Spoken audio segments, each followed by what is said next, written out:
victim out, and as the defendant stated, he knocked him out on his ass, as he told the police at that location. Calling case 25-006928, people of the state of Michigan versus Lawrence Gilchrist. We're here today for sentencing. Appearances, please. Good morning, Your Honor, and to your staff, Dinah Lynch, on behalf of the people, P84589. And good morning, Tiffany Howe, on behalf of Lawrence Gilchrist, P79667. Mr. Gilchrist, state your name for the record. Lawrence Gilchrist. All right, good morning to all of you. Today is the day and time set for sentencing in this matter. Ms. Hall, have you had an opportunity to review the contents of the pre-sentence investigation report with Mr. Gilchrist? Yes, I have, Your Honor. Any additions, deletions, or corrections to be made? No. Understanding that there is a sentence agreement, also the sentencing information report indicates a guideline minimum range of 29 to 57 months. Would you agree with that? Well, Your Honor, I know the prosecution has some corrections they want to make to it. Okay. And I had no objection to those corrections. All right.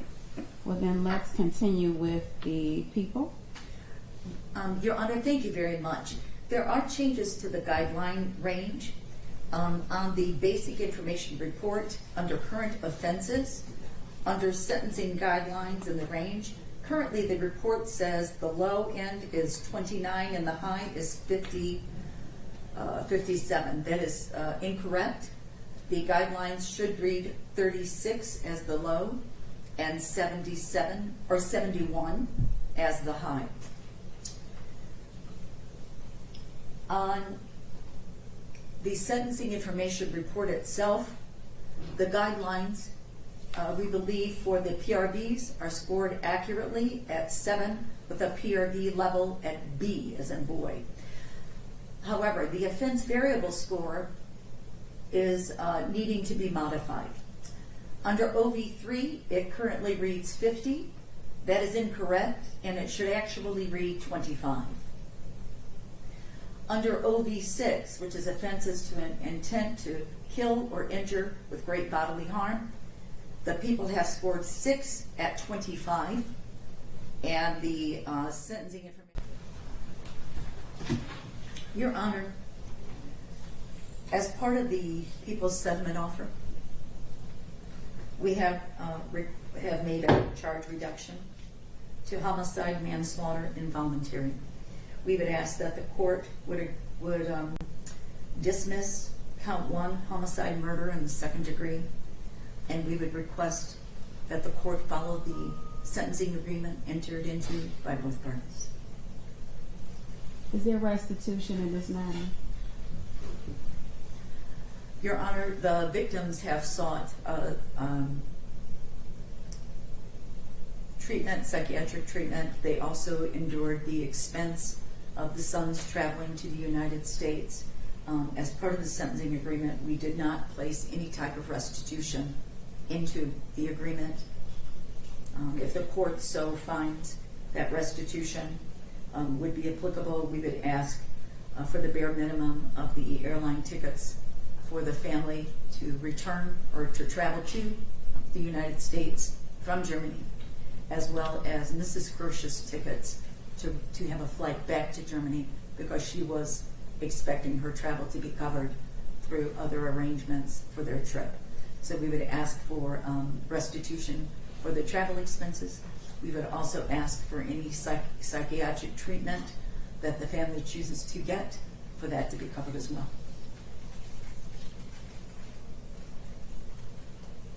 All right, thank you. On behalf of Mr. Gilchrist. Yes, Your Honor. Defense, we are asking that you follow the sentencing agreement that we have in place with the prosecution.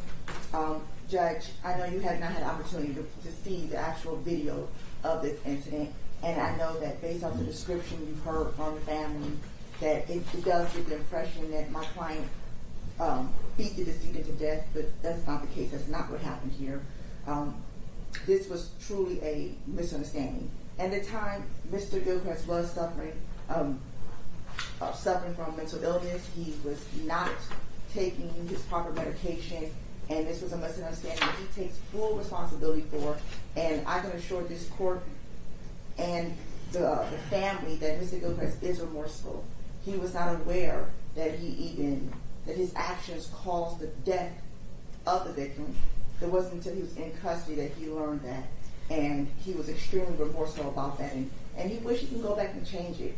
He wished he could have handled things differently, but in that moment and in that state of mind that he was in, he believed that he was being grabbed, and he believed that he was simply just defending Your himself. Honor, the people would object to any comments on what the defense's position is in this matter. I believe we are not arguing the merits of this case at this time. The people strongly believe that the video indicates that one punch knocked the victim out, and as the defendant stated, he knocked him out on his ass, as he told the police at that location. He was unconscious for 3 to 4 minutes. He then never spoke again. He had to have 2 surgeries, brain surgeries, in which he had to endure to reduce the swelling on his brain. And whether or not this defendant knew his actions killed him, striking a man who was 81 years old in the temple, knocking him out onto a floor where he couldn't catch himself because he was unconscious, his head hitting granite flooring, would indicate that that is an indication that you would commit great bodily harm to an individual that may cause death, which it did. So whether he knew he was dead at that time, he wasn't. He endured 2 brain surgeries. He endured 10 days in the hospital. He obtained bed sores on his body.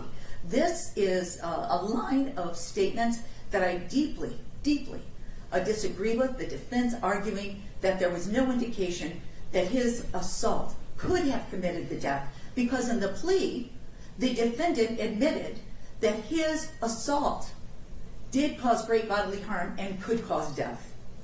Thank you. May I finish as I was interrupted? You may.